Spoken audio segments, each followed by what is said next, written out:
Hey everyone, Brodie here, Planetarium Educator here at the South Carolina State Museum, and welcome back once again for another virtual sky tour. Now we're about to enter the middle of April, and you know what else is in the middle of April? That's right, April 22nd is Earth Day. So Earth Day is of course the day that we celebrate our own home planet. So in honor of Earth Day, why not take a look at a couple of other planets in our night sky just to see how special our home truly is. So currently we have our sky scene set to this upcoming Saturday, April 12th, and we are facing south. We've mentioned these many times recently, but the planets Mars and Jupiter are high up above in our sky. Over to the southwest here, both of them can be easily seen. We have Mars high up above here in our sky, and then Jupiter just a little more towards our west.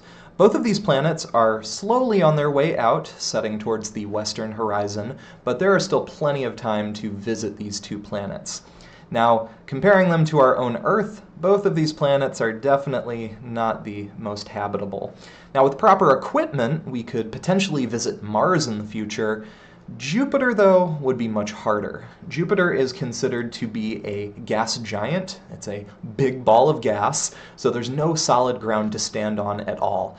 Combine that with the fact that both of these planets have no air or liquid water that we know of, and they really don't seem to be the most appealing. It just goes to show how lucky we are to live in a place that provides these necessary resources. Still though, it's fun to spot our neighbors in the solar system, and this is certainly the best time to do so. Now there are still so many objects that we could talk about, so many different planets, but Mars and Jupiter alone show just how special our Earth is and how lucky we are to live in a place with all of these resources. So as Earth Day approaches, definitely be sure to thank our own planet Earth and just consider it next to some of our neighbors in the solar system. And of course, if you'd like to learn more about the Earth, that's it? We're just doing two planets? Just Mars and Jupiter? We've done Mars and Jupiter like 5 sky tours in a row. There are so many planets we could talk about. No. We're not done here. I'll be right back. All right, well, hopefully this should be a little better. You know, initially we were just going to look at planets that are different from the Earth, but with how many planets there really are, why not try to find a planet that's just like the Earth? Liquid water, air, all that. Now, we know already, just looking at our sky here, that there really aren't any planets like that. But again, if we look even farther, there's got to be one, right?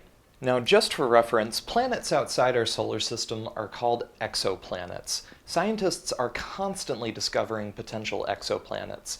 In total, there are 5,876 exoplanets, with thousands more awaiting confirmation. So that number is probably going to go up. Let's see what we can find. So, from our own night sky, nothing, but maybe if we zoom out just a little bit, we'll get a different view of things. Okay, so here's a good option. This is the exoplanet GJ504b. It's around 57 light years away from the Earth. And just look at this thing. It's got like that nice magenta color, just a nice warm glow. Now this place is a little hot. It's around 450 degrees Fahrenheit, but that's okay. We'll manage. At least we'll never be chilly. This is definitely a good option. But it's a gas giant. We can't live here. There's nowhere to stand. This isn't gonna work. We're gonna need to find something else.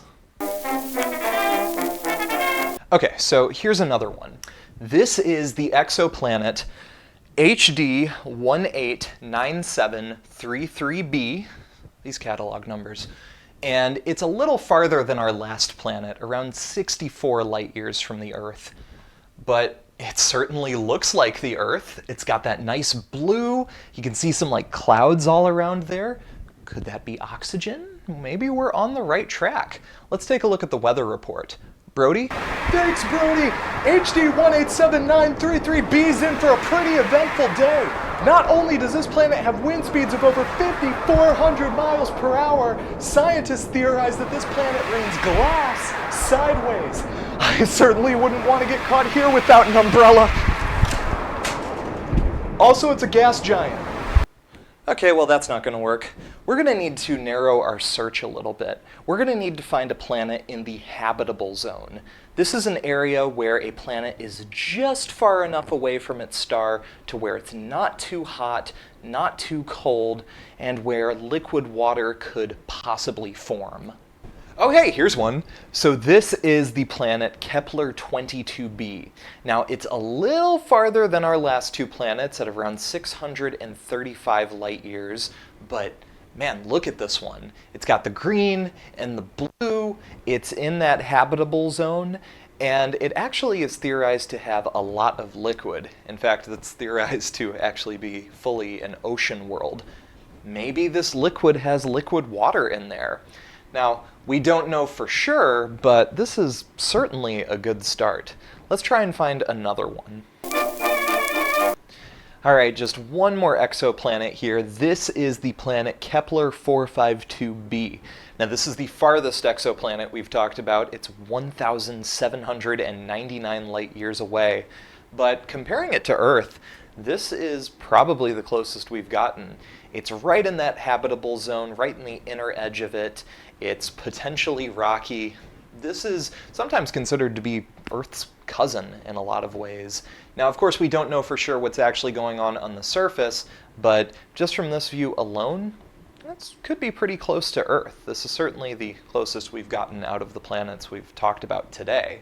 Now, it doesn't really have the blue or the green, but got to start somewhere. Wow, I didn't really expect our journey to find another Earth to be so difficult. You know, we've only looked at a couple of exoplanets today. There are still so many that we didn't get the chance to visit. But I think our little trip through the cosmos has really gone to show just how special the Earth really is and how lucky we are to live on it. You know, to have a place with all of these different elements and resources present, to be in an area that's not too hot, not too cold, to where we can have liquid water and where life can thrive. So who knows what we'll find in the future? We might find a planet just like the Earth, but for now, it's a pretty special place. I feel like at this point I should probably get back to my regular station, so I'll see you in just a second. Alright, well, as we were saying earlier, as Earth Day approaches, definitely be sure to think of all of these different planets far out into our universe, all of their different features, their atmospheres, temperatures, and just really consider how special of a place Earth is to live. Who knows, we might find another planet out there that's just like our own, but at the moment, the Earth is the only planet that we have. And of course, if you'd like to learn more about planets, the planetarium and the observatory are open here at the South Carolina State Museum. You can head to our website, scmuseum.org, for show schedules, as well as just to see everything else that we have to offer. Thank you so much for watching. Definitely be sure to like and comment and follow our page, and we will see you next time.